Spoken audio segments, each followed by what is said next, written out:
Hello and welcome to the Collective Shift channel. Matt here to share with you the week's worth of news in the macro space as well as the crypto industry.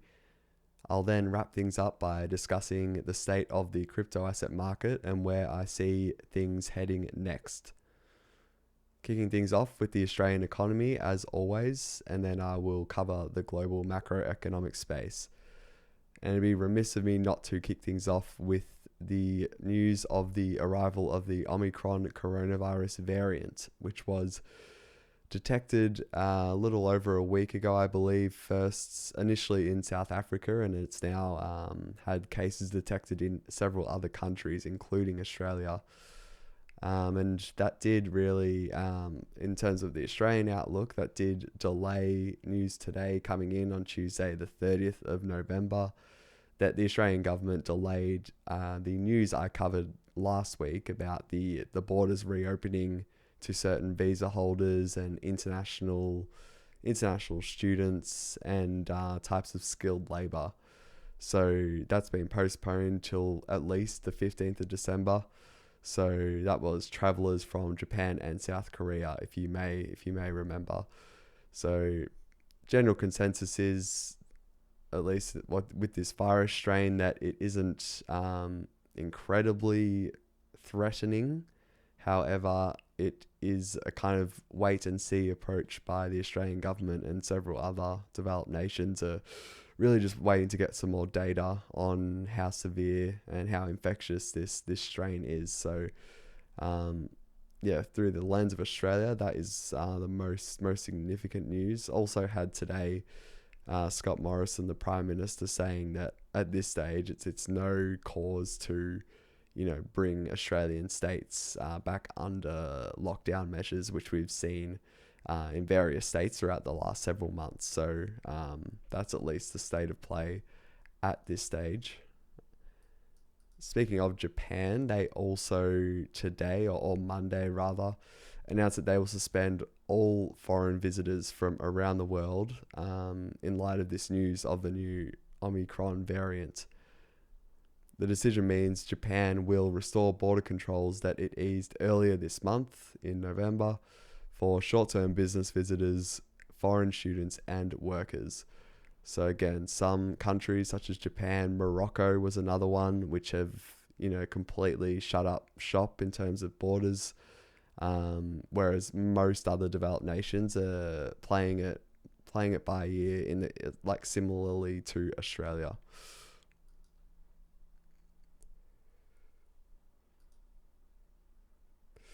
Okay, and just some news here that Greg Hunt, the Federal Minister of Australia, said the government's quote unquote overwhelming view, end quote, is that the variant is manageable, just like I covered earlier. So this will be almost an hourly thing, I would say, that all these teams and health officials will be getting updates on any developments there. But I'll be sure to update you next week whether things do escalate. And this has come at a really interesting time, moving on to some more global macroeconomic takes and news, that we do have the Federal Reserve Chairman, Jerome Powell, so Federal Reserve being the central bank in the United States. He will be testifying or appearing before the Senate Banking Committee, which he does every so often, every year. He'll be testifying in joining him will also be the Treasury Secretary, Janet Yellen. So that comes at a very, very interesting time in light of this recent news, because, all prior to this Omicron variant news, all the focus had overwhelmingly been on rising inflationary pressures in the US economy, and basically every other economy in the world was having these concerns all over the headlines. It will be interesting to see what Jerome Powell's interpretation of this new variant will mean for the US economy, and more importantly, how that will impact the inflationary trends, and in turn, after the inflationary trends, what that would imply in terms of the Federal Reserve easing their monetary stimulus that we've seen just at historic highs in the past 12 to 18 months.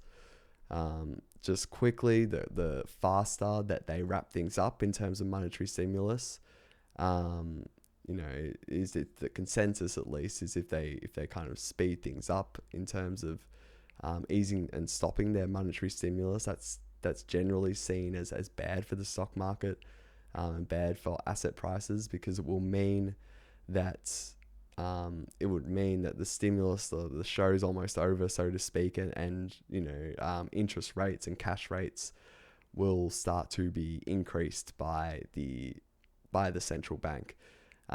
It's worth remembering that there's several ways that you can use monetary stimulus. They have so many tools.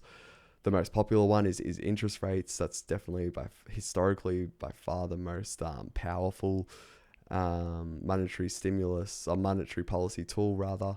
And then bond buying programs and quantitative easing is another tool. So if the Federal Reserve were to wrap that up a lot sooner than many are expecting, it kind of implies that, hey, things are getting way too heated. So the next step they would be likely to do would be to lift interest rates.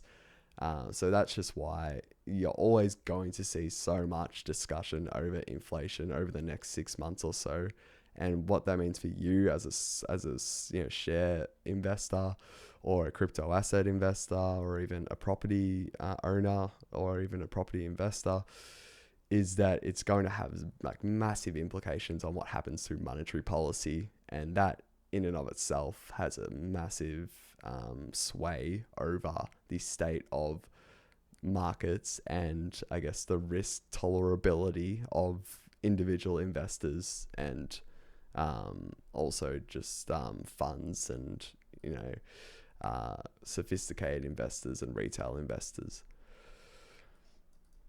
Okay, just to wrap things up, what am I looking at and what's going to be important over the next few days? I think it goes without saying that developments in this Omicron variant are by far going to dictate the markets, and also another huge, or potentially huge, data release this week will be the fresh jobs report for the month of November, which comes out every month in the US from the Labor Department. So seeing whether that figure is in line with expectations is basically going to sway how significant it is. And they also then retrospectively sometimes fix the data in the month of September or October, which can also bring some surprises potentially. And that all just why is it so important? It all just has to do again with if the health of the US economy, which then informs people like Jerome Powell over what they should be doing with monetary policy. So I think that comes out Friday US time. Okay, moving on to crypto. That was a relatively short macro segment, mainly because of the shortened week. It was basically a 4-day weekend or 4-day weekend for the US, so wasn't a super busy week. And same goes for the crypto space, but we'll get through the most significant ones because there still was several significant news articles and headlines such as this one here coming out of Australia. Many of you would know Rest Super Fund, so I think that's popular with a lot of retailers, if my memory serves correct. So this superannuation fund, the CIO has said that, I'll just quote him here just so I don't get it wrong, talking about crypto assets and the willingness of Rest Super to invest in crypto assets. He says, I'll start the quote here: "It's still a very volatile investment, so any allocation exposure we make to cryptocurrencies is likely to be part of our diversified portfolio." So definitely a statement from an executive or someone higher up at a major superannuation fund. That's a statement I did not expect to hear in the year 2021. I thought maybe eventually, like later this decade or even in a few years.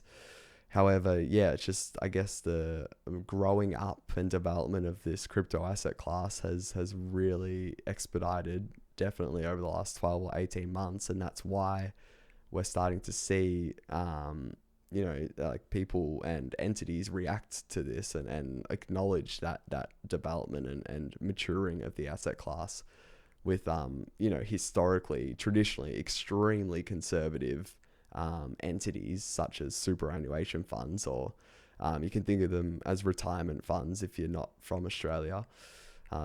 Pension funds, they're historically very conservative. So to see them even entertaining the idea of investing in crypto assets, even if it is just a few bips or a few basis points of a portfolio, that's still a massive just validating moment if that does happen, and also would actually be quite a material amount of dollar value because these funds are so enormous.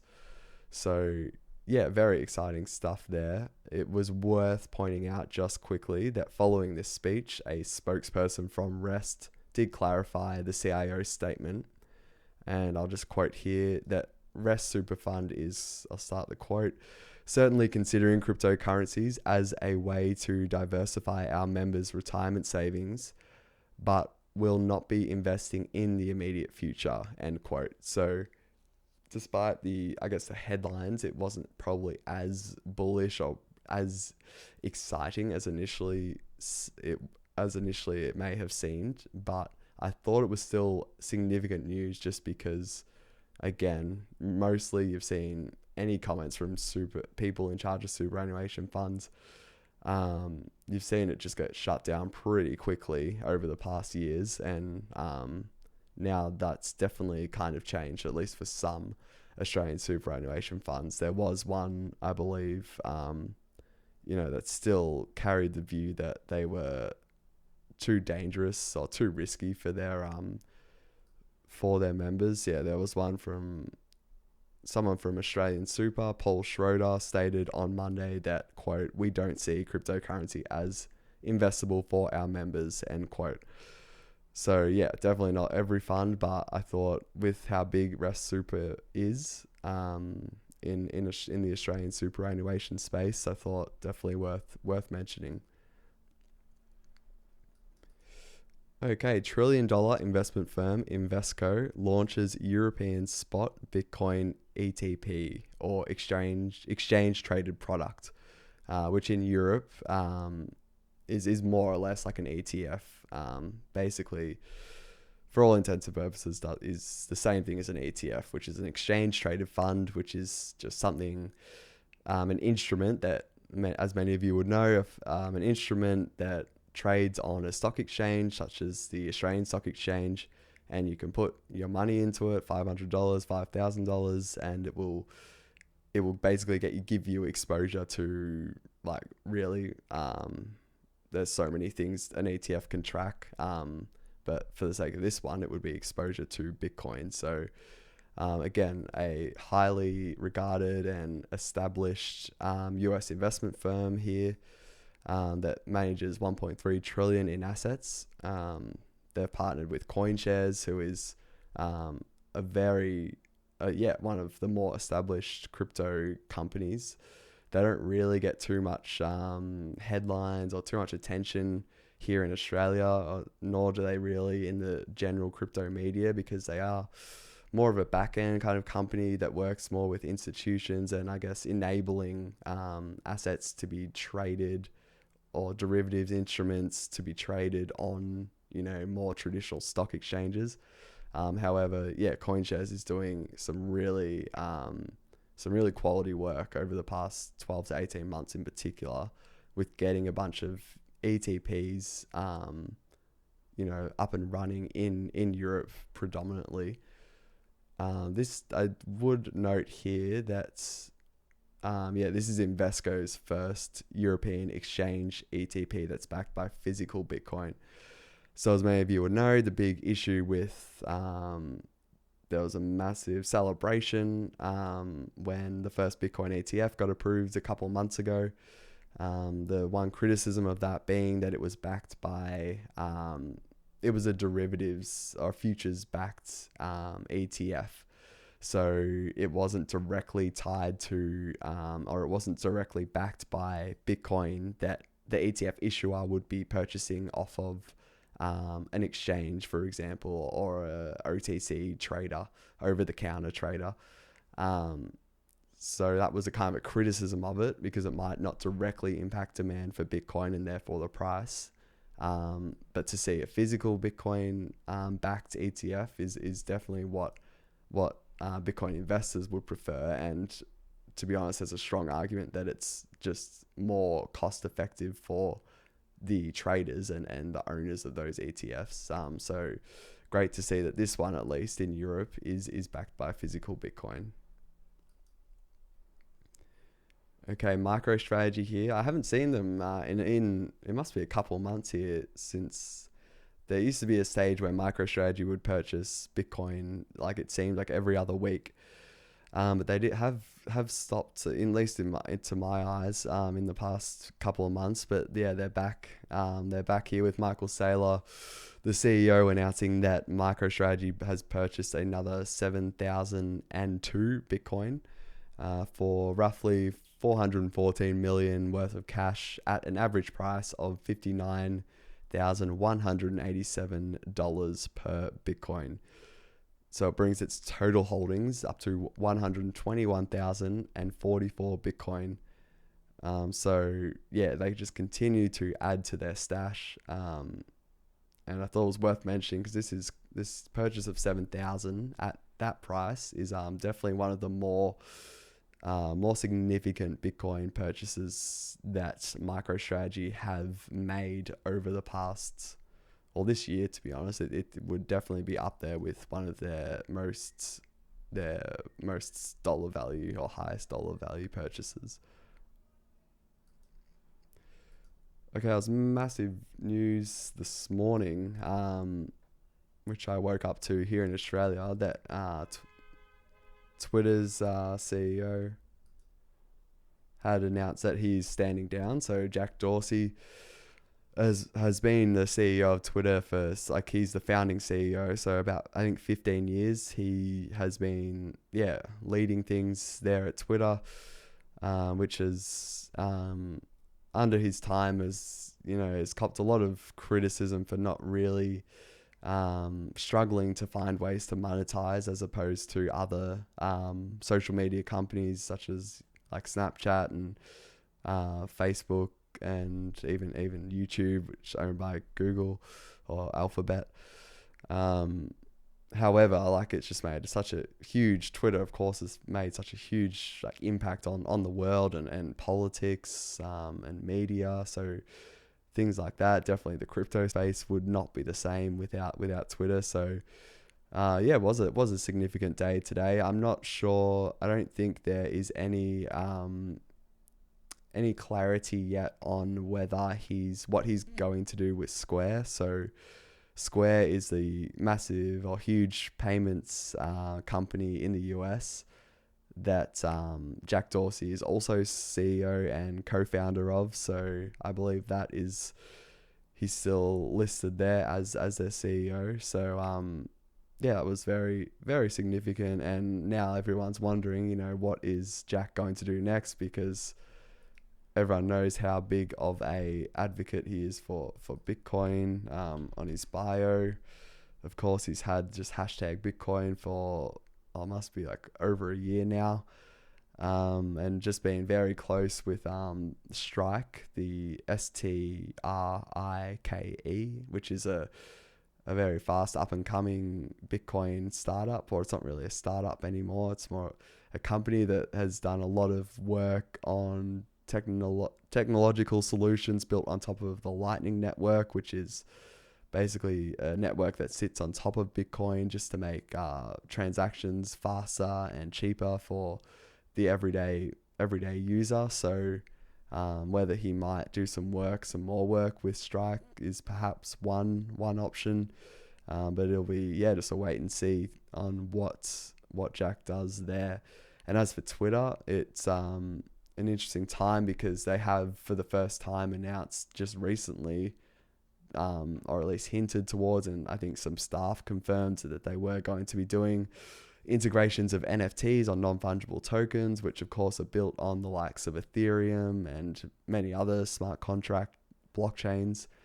And it was always kind of a bit, not awkward is probably the wrong term, but Jack was such a staunch advocate for Bitcoin, so it kind of did seem to misalign with his out view and ethos when Twitter was then being open to building on the likes of Ethereum and other sorts of blockchains.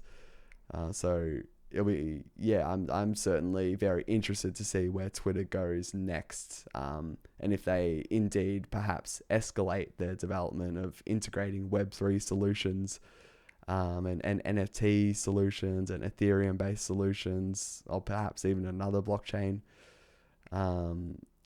In the absence of Jack, whether they really escalate that is something that I will be watching out for over the coming weeks and months. Speaking of Ethereum, there was a milestone last week that the 1 millionth ETH, 1 million ETH being the native currency or native crypto asset or token native to Ethereum, for those of you who are a bit newer to crypto. So 1 million ETH has been burnt since the implementation of EIP 1559, which was back in August. So that was a update that introduced a fee burning mechanism to Ethereum, which was very important because up until that moment, ETH had just a forever perpetually kind of increasing supply that had no capacity or had no limit or maximum supply, finite supply rather, such as Bitcoin. So introducing a fee burning mechanism was one way to get some deflationary pressure to the supply of ETH, and there has definitely been a lot more ETH burnt than anyone would have expected. The main reason for that has just been the continued explosion in, I guess, the fervor and demand for all things NFTs, has made Ethereum transaction fees like ridiculously or historically high, as you've heard me cover in several of the past of these episodes. But I guess the ETH holders benefit, like indirectly. There's one way they benefit in terms of ETH becoming more scarce. Whether that benefit outweighs the negative of Ethereum actually being, terrible to use, to be honest, like at least in the short term. You all know my thoughts on, I'm still bullish on Ethereum in the medium to long term, of course. But yeah, that was a very significant moment. And I think I did just want to also just explain that I don't think many people appreciate just how much this is going to accelerate next year post merge, which is, I think the merge is slated. It doesn't have an exact date at the moment, but the merge is my approximations and from what I've seen is going to go live. I'm going to put it at June or July next year. So the for lack of a better term, the two Ethereum blockchains will merge, and it will be the implementation of proof of stake, a consensus algorithm. Again, just trying to keep this simple. Just trying to bring it back to what this means for you. Once that goes live, we're going to see such an enormous, significantly more ETH will be burnt than what is currently, just because of the, I guess, technicalities behind that upgrade or that change. So it's going to be called the merge. Once that happens, I guess the structure of Ethereum is going to be a lot different. Again, I'll refrain from going into detail for the sake of this weekly market update. But I really, really don't think many people appreciate how much more deflationary pressure is going to be put on the supply of ETH. And that is a really big reason why myself as an ETH investor are really confident like holding it. And if there are more dips in the market, I will look to continue to add to my ETH holdings, just because of, I suppose, I just sense this kind of almost information asymmetry in a way of just what the public kind of think is what's happening with ETH and what kind of is going to happen. But as I've also very quickly, I also want to caution that I do think many people are also misunderstanding what the merge actually means. I think a lot of people think it's going to be this panacea kind of upgrade where it's just going to fix everything, and all these historically high Ethereum gas fees, which I've been going on about in several of the past weeks. Many people think that the merge is going to fix that, and I would just want to stress to you that is definitely not what is going to happen. In fact, the merge itself doesn't really have any impact at all on transaction fees. So that's one thing that I also am afraid is going to be a heavy criticism of the Ethereum blockchain after that merge goes live, because I highly suspect that a lot of the public think that the merge is going to be this fix to transaction fees, when indeed it's not. That will become more of a focus after the merge, once there'll be a lot more scalability efforts going on, such as sharding and things like that, which will be later in 2022 and even into 2023 and 2024. It'll just be a continuous improvement in how much, I suppose, throughput and network activity Ethereum can have on its network, and how much it can, I guess, sustain and hold without transaction fees just exploding. Also, as I've covered in previous weeks, the main way that fees are going to be fixed is just with the successful rollout of all of these layer 2 solutions, which I've been covering in the past weeks. There's probably about 8 or 9 or so. If any of you ever want to see what these solutions are, I highly recommend the website L2Beat. That's L and then the number 2 and then Beat, so BEAT.com. And just a terrific website that has all the Ethereum layer 2 solutions. Just the lowdown of this, like, why am I saying all this? The more these get used, the more confident I am as an Ethereum and ETH investor. These need to get used significantly more, which they will, in my opinion, once these solutions, I guess, get the guardrails off. At the moment, they've got training wheels on just to be a bit safer in terms of launching it without any major errors. Once these can get the training wheels off, and that's when I would be expecting to see transaction fees on Ethereum go down significantly. And that is my biggest hope. If that doesn't happen, then I'm going to have some really strong doubts of, I guess, the investment case for ETH in the short term.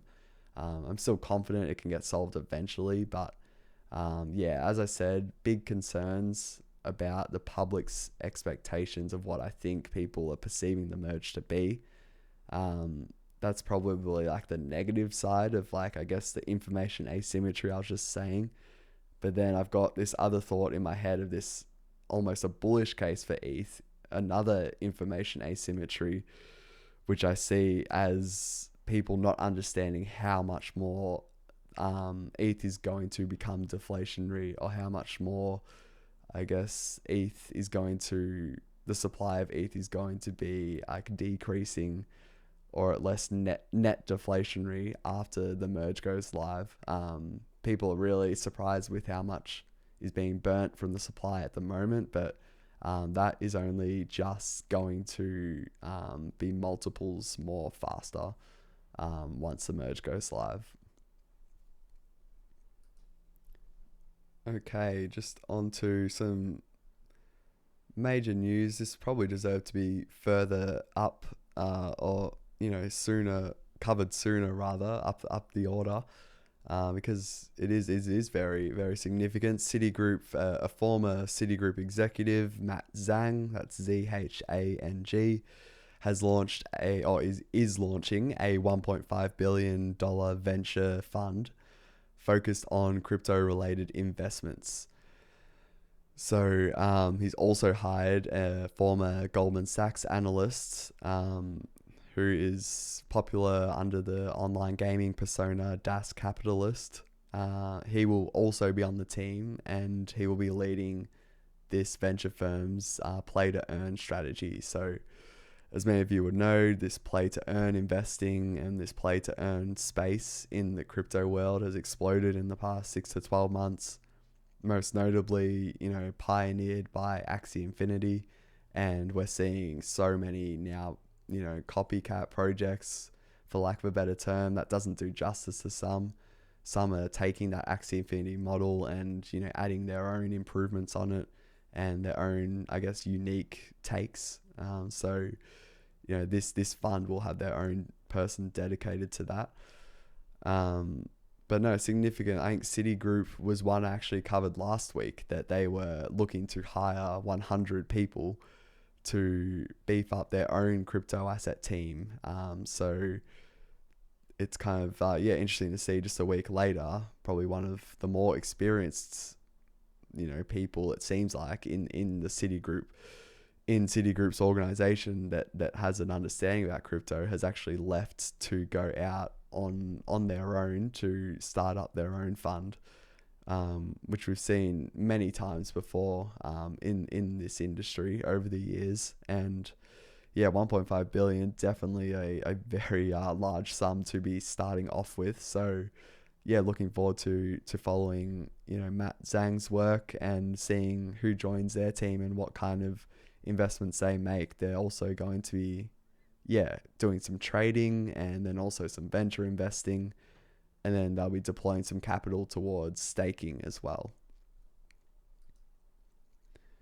Okay, onto the NFT space, and kick things off with some if you weren't aware of how mainstream NFTs had gone this year, one way to kind of appreciate that is the fact that NFTs were named as the word of the year, or the top word of the year, by Collins, the dictionary publisher. So was it the top word on NFT or non-fungible token, the top word for 2021? Okay, in their blog post they said, it's certainly a buzzword we've heard over and over again in the past 12 months in breathless news reports and on social media. You've got that right. So anything more here? In addition to NFT, Collins named metaverse and crypto as other top words of the year. So again, just more validation and more proof, if you weren't aware already, of just how much NFTs had and metaverse secondly have kind of entered the modern world that we live in, basically. Okay, there was a massive I did put on the graphic of the thumbnail of this video, because I did want to mention it. It was CloneX, that's all one word, CLONEX. Those NFTs, a collection of NFTs, they went live today, or at least minting of those for the public went live. And that is a product, for lack of a better term, NFT that's been released by Artifacts Studios. That's spelt differently for those listening on the podcast. If you were wanting to look it up, it's RTFKT Studios. They've been doing extremely just really great work this year, releasing several first of its kind products and NFTs. They're probably most famously in the NFT space to date has been a sneaker collaboration they did with Ferocious, a really, I guess, one of the pioneering NFT artists. And yeah, those were really, really extremely popular. And now they've released CloneX, which is essentially, well, it is, yeah, an avatar type of NFT. We've seen avatar NFTs, we've seen so many of them this year, but to see, I guess, someone with as much influence and success as Artifact Studios, I dare say these CloneX NFTs will be around for many years to come. I do not own any at the time of recording, but if I were to get an NFT, an avatar NFT, this would be right up there with my next one that I would get. Looking closely at just Artifact Studios' progress as I have all year. I think Maddie, DCL blogger, for those of you unaware, he's a great follow. I think he's based here in Melbourne. He put it really well here, and this is something I've been trying to emphasize to my mates and even just people I talk to that I meet at certain gatherings or whatnot about the importance of NFTs. Is that there's just, I think people don't understand just how valuable they can be. I think people just look at the appreciation or depreciation of the actual price of the NFT, but you get so much more added value just by holding certain NFTs. So in this case, Maddie put it really well here with an example of artifacts. And if you were an early collector in some of their earlier NFTs, you've essentially, as he says here, you've been given a free Nano Ledger hardware wallet. You've received free shoes, which were those collaboration with Ferocious. They were shipped out to all of the holders of these certain NFTs that Artifact Studios released. Free infinite objects, free other free NFTs, and also free wearables, and more or less a free CloneX, because holders of certain Artifact Studios NFTs were able to mint these CloneX at 0.05 ETH. So it costs them 0.05 ETH to mint, whereas it costs the public 3 ETH to mint. So, if you even were to mint that and sell it immediately, that's basically given you another 3 ETHs, another 3 ETH you've essentially received just for being an early supporter of Artifact Studios. So this is a great example here of just how much additional access and exclusive perks you can get by holding NFTs that eventually do really well. I know Bored Apes have been another one where a lot of early NFT projects looking to get exposure will give Bored Ape holders certain discounts or certain opportunities, just so hopefully their project gets recognition. So I think that's something that a lot of NFT or prospective NFT investors or people who are just trying to understand NFT investing they often fail to understand that sort of aspect of the benefits you get from holding certain NFTs. Another week, another series of adoption, really high quality adoption stories and headlines for NFTs. This one is to do with AMC and Sony. So on Sunday, this came out. AMC and Sony Pictures announced a joint promotion to distribute 86,000 NFTs among qualified cinema enthusiasts who reserve or buy an advance ticket for opening day showings of a new Spider-Man movie that is coming out. So more adoption there. Seen AMC get involved in crypto various times over the years, and Sony now getting involved as well. Christie's traditional auction house, I think it's over 100 years old or so. Many of you would know they've been heavily involved in NFTs this year, and almost a big driver and a big reason for I guess, behind how huge NFTs have become. They partnered with the biggest NFT marketplace in the world, OpenSea, and those two will be collaborating on a series of curated auctions that will start on December the 1st. The on-chain NFT auction is hosted on OpenSea and curated by Christie's specialists. So these will be open for browsing between the 1st and 3rd of December, and bidding will commence on the 4th and run through till the 7th of December. So, what we got here, I'll just read this out because anything to do with OpenSea and Christie's is worth just paying attention to here. The collection will feature digital art by Andre O'Shea, Alpha Centauri Kid, Ash Thorpe, Beige, Blake Catherine, Cyberkongs, Dot Pigeon, Ether Rock, Friends With You, F Render, G Monk, Josh Davis, Kesh, Krista Kim, Makij Kuchera, Mad Dog Jones, Tom Sachs, Olive Allen, Ocean World, Victor Mosquera, WH Isby, and Recur. So yeah, huge here. Anything that Christie's does is always, I definitely make an effort to read up on it, because it's typically kind of sways the attention of NFT investors really, and sometimes you can see signs of Christie's and X project working together.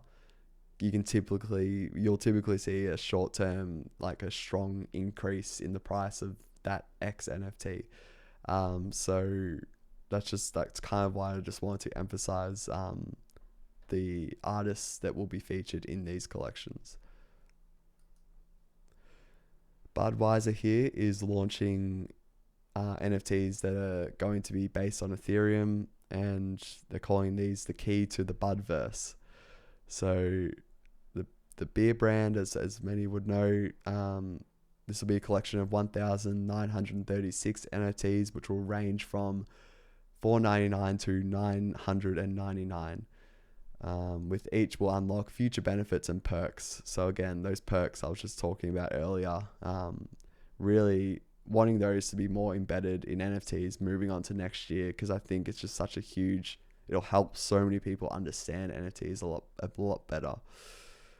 We did see, I think, Budweiser, a couple of months ago, they purchased this beer.eth, which I'm pretty sure I covered in a video, or Nathan did, if it wasn't me.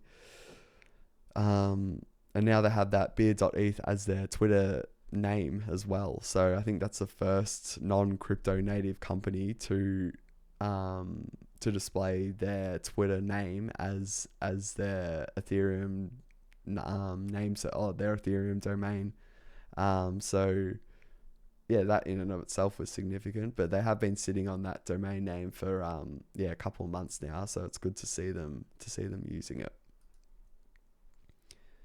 And just getting on with more big adoption news, Macy's, a huge retailer in the US, they conducted their first ever NFT drop last week, and they gave away 9,500 NFTs. And they also ran an auction as well, and that was powered on Polygon, a sidechain to Ethereum. And more adoption news I covered last week, Adidas getting involved in the Sandbox metaverse, and we then also saw, I think the next day, Adidas Originals, which is a brand of the German sportswear clothing firm, which Adidas, they announced they partnered up with Coinbase, so the very well-known exchange and one of the leading exchanges in the industry. That's all we know, that they've partnered up. Adidas Originals has not elaborated on the what the nature of this partnership will be, but it has been more or less acknowledged by the two companies. So there is a huge I guess collaboration of non-crypto native meets crypto native. So I have been thinking a bit about, where's this all going to go in terms of demand for wearables and things like that. It'll be interesting to see whether the likes of, Artifact Studios, which is, really well known for their wearables and fashion, their digital, their wearables, what you can wear on your avatar in the NFT, in the metaverse, will the demand will they have a premium, or will they be relatively higher in demand or more in demand versus these popular, really traditional sports and fashion brands, such as Adidas, and I know like Tiffany and is doing some work as well, and Louis Vuitton, and Nike and those sorts of ones. I'm really interested to see where how popular those non-crypto native ones are when they do integrate into the metaverse. So that's just something I'm kind of just keeping an eye on there.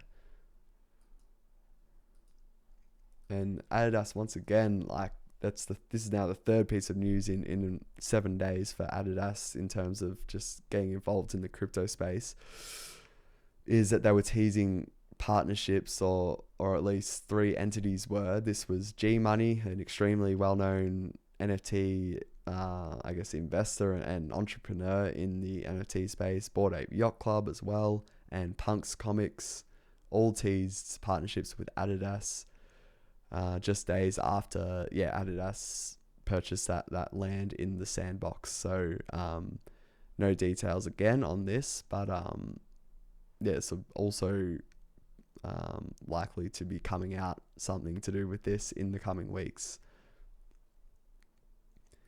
Okay, I mentioned it in the title of this video, and here it is. This was extremely neat, and a great example of, again, more use cases of NFTs. What am I talking about?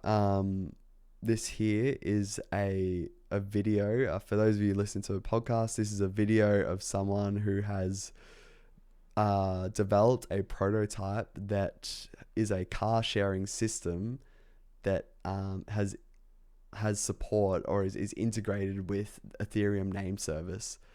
So for those of you unaware, like these domain names themselves, they are NFTs. Like, they are unique, and there's only one of them. So if we were to have collective shift .eth, no one else can have collective shift .eth. So that makes it extremely powerful in terms of something to represent your identity, and something that you can use to prove that you are the only entity or the only person who owns that domain name, which I think a lot of people don't appreciate when it comes to NFTs. It's not just things like digital art or things like that. That's one good application of them, but there's going to be so many more moving into next year. So what's this car sharing system actually do? This video shows a person verifying that they are the owner of this ENS domain, which is in this case car1.sharedao.eth. So they verify that they're the owner of that. Then once they verify it, the car door unlocks, and then they can go in. They step into the car, sit down, and then they hit start on the engine, and the car starts. So you could picture this being super useful for any type of physical asset that's shared. So most commonly a car or some sort of vehicle, really, like a motorbike or something like that. Could also imagine this being popular in even like house sharing systems such as like Airbnb, things like that, where you can verify that you are the only owner of this ENS. And how can you prove it? It's because it is all stored, the ownership data is all stored on the Ethereum blockchain, which can't be tampered with. So therefore the system can confidently know that you are the authentic owner of that NFT.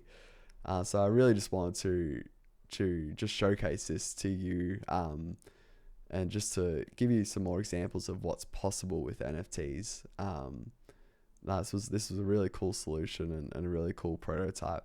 It's worth noting also that, you know, there were a lot of people being like, oh, how would this cost like $80 in transaction fees to do this? But no, this actually doesn't have any transaction fees at all, because it's possible to, you know, this system can work just by the contract using its read function. So, you know, it's essentially just reading an existing piece of data. So therefore it's free. You know, you're not actually changing the state of the blockchain, which therefore doesn't mean that you're using gas. So yeah, that was also another impressive bit about this prototype. All right, moving on to the markets here. And in terms of Bitcoin here, we've had just a fair bit of volatility over the past week. This was kind of consistent with some really like strong growth, a strong increase in volatility in the more risky, in the stock markets, and particularly the tech stocks, the more risky stocks, that is, which was expected after markets were kind of a bit rattled by news of the new variant coming out that I covered at the top of this show. But since over the weekend, it's really bounced strongly off of that initial, you know, crash in price. And Bitcoin at the moment is trading right at about 57,000 US. But yeah, it had been trading almost at 60,000 this time last week. And yeah, it did get as low as 53,600.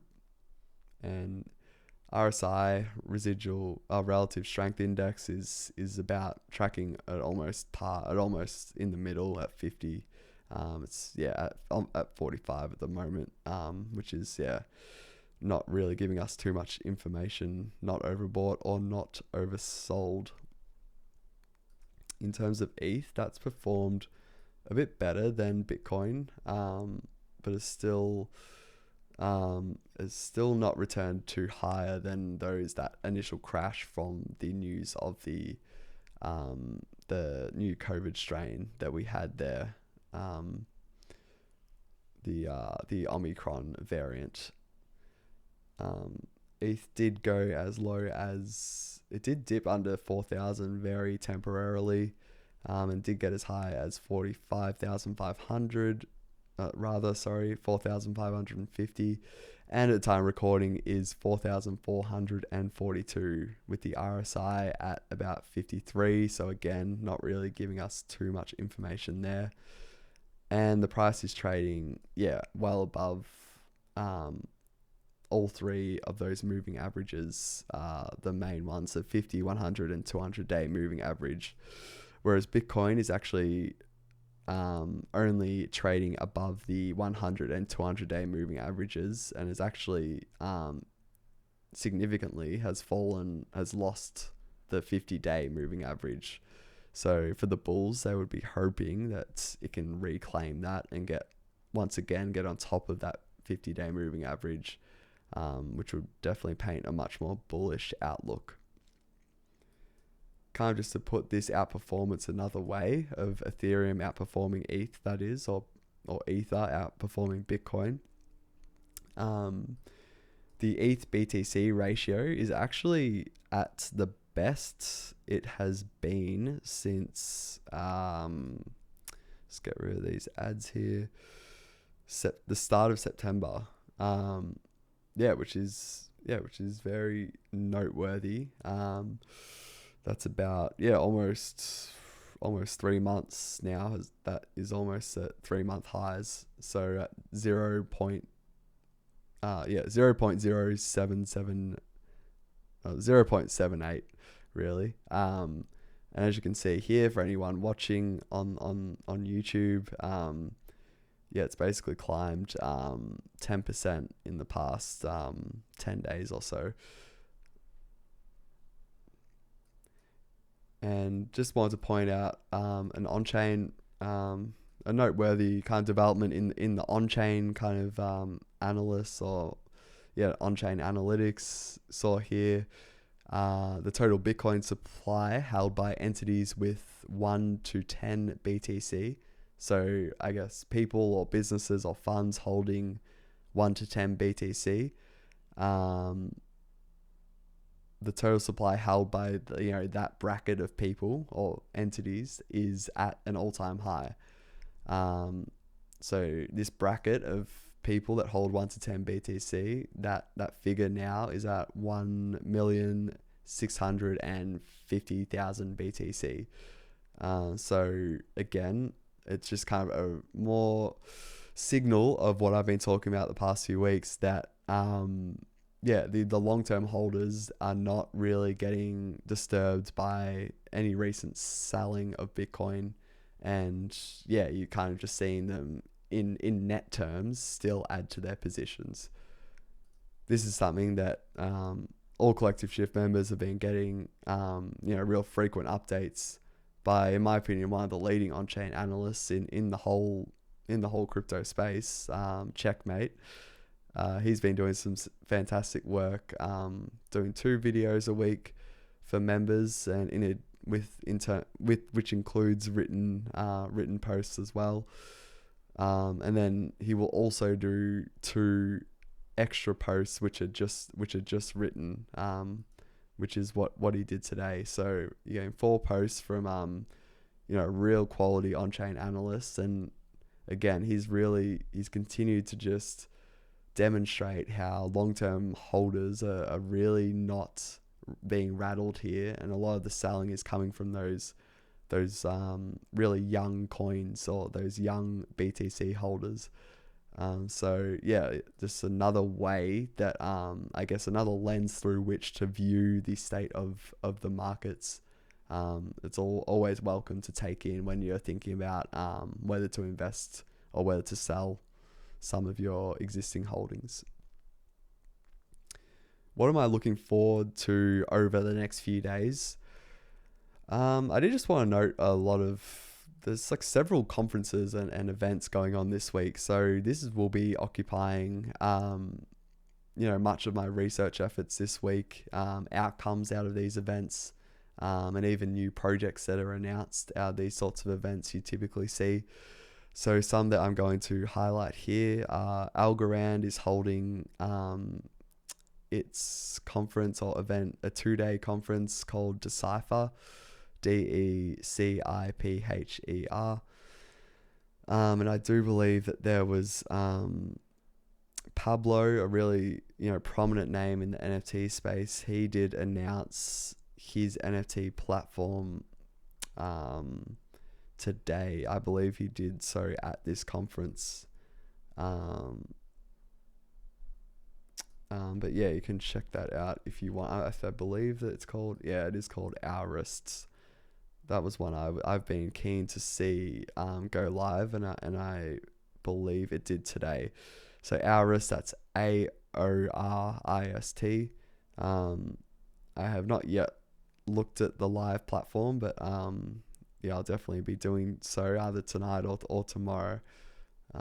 But these sorts of events, such as Decipher, are great for this sort of thing with project announcements and even just seeing discussions with existing project founders to see what kind of issues they're sorting their way through. Coming up next week, December 7th, will be in Puerto Rico, Metaverso. So the first summit on NFTs in Puerto Rico. So that's going to be, I think, hosted by G Money, who I mentioned earlier in this show.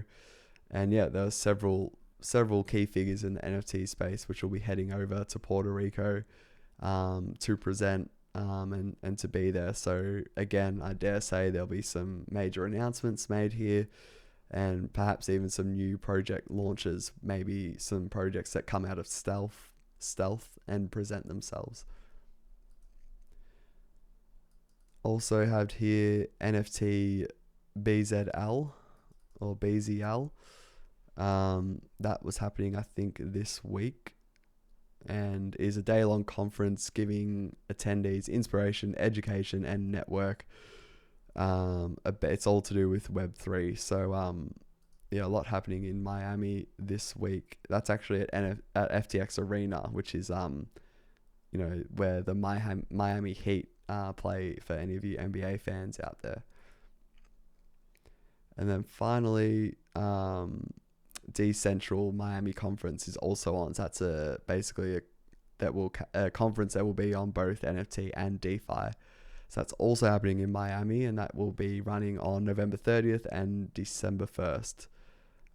So that was founded by Justin Wu as well, who again is a very well-known figure in the whole crypto space. And just finally, another one, got a lot of research to do this week. Team will be busy. It's also demo day at DeFi Alliance. So I've always just pushing it and like driving it into my team's head and members just to continue to pay attention to DeFi Alliance. Like anything that comes out of there tends to do like really well, both from an investment standpoint, but even just from a usage standpoint. They tend to just be really well thought through products that have quality talent and a strong roadmap of a strong product roadmap. So that demo day for the latest cohort of projects, that's all gaming focused. I think this is DeFi Alliance's first gaming cohort, and they will be having their demo day on Wednesday at 9:30 a.m. Eastern Standard Time. So definitely looking forward to that. From memory, DeFi Alliance's YouTube channel put up the previous demo days presentations. It was perhaps even like a few days after the actual demo day, so it was pretty swift. And you really get some great insight into both individual new projects, but then also just an overall feeling and sense of what some upcoming trends are in the crypto space.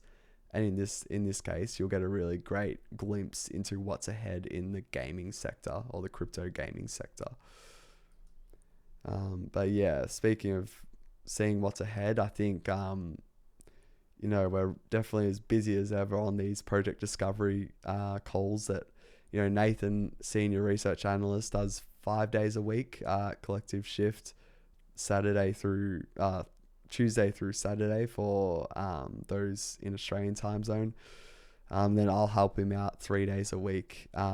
So we'll go through, see our most favorite new projects that we're seeing every single day, and we'll categorize those, and we'll give our opinions on ones that we're particularly interested in, and sometimes even giving our thoughts on new concepts that are emerging. So a good example is today, actually, where SubDAOs is something I've been seeing a lot over the past few weeks, and it was really all very well put together today, this topic of SubDAOs, by Cooper Turley, who's a really well-known figure in the NFT and Web3 and broader crypto space. I think he's a partner at Variant, which is a really one of the leading kind of funds there in the NFT and Web3 space. I think he also does work with Audius, the Fire Eyes DAO, and Friends with Benefits. And he's also involved in several other DAOs. So anything he writes is really is really widely read in the NFT and DAO space. But he was just talking about this concept of SubDAOs, which just quickly is really just a DAO that is created by or spins out of another parent DAO. So what you see is these DAOs that will maybe get 5 or 10,000 members, and then it becomes very difficult for them to coordinate, or it can get difficult for them to coordinate. So what you typically are starting to see is, SubDAOs get established, and they will have an initial relationship with the parent DAO, and that it's financially connected, and financially the incentives are both aligned. And then it can really help DAOs scale. So some examples here that we've seen in previous weeks and months is Raw DAO spin out of Fingerprints DAO, the Doge NFT, which now has a group surrounding it, that spun out of Pleaser DAO, and mCLUB, which is to do with the Mirror platform, that spun out of Seed Club. And I think today we found another one, which was KaliDAO, which is a legal solutions DAO for businesses, which has spun out of LexDAO. So yeah, it's really a cool way to see how DAOs are going about this challenge of scaling, and SubDAOs, I think, as Cooper also argued, is going to be expecting to see more of them in 2022. And again, is for you as an investor, why should this even matter to you? I think it definitely matters to you how DAOs scale, because it will give you a lot more confidence in the future of DAOs. And for those DAOs that you are invested in, there's several DAOs at the moment, to be honest, and we've covered several of them in our previous spotlight reports and project discovery posts. And I'm invested in several DAOs, and hoping to participate more in them when I do get some time. It's super important as investors to know how DAOs are going to go about these sorts of challenges, and SubDAOs looks like a promising solution. So if you are interested in more of this sort of stuff, definitely look up the membership offerings on Collective Shift, and come and leverage some of the work that we're doing every day. And in addition to that, giving some more opinions and I guess our thoughts on the state of the market and emerging trends. We do that more in other sorts of posts. These project discovery ones are more to do with just the real cutting edge stuff. But yeah, I'll wrap things up there. Thank you all for tuning in to this week's episode, and I will see you again next week.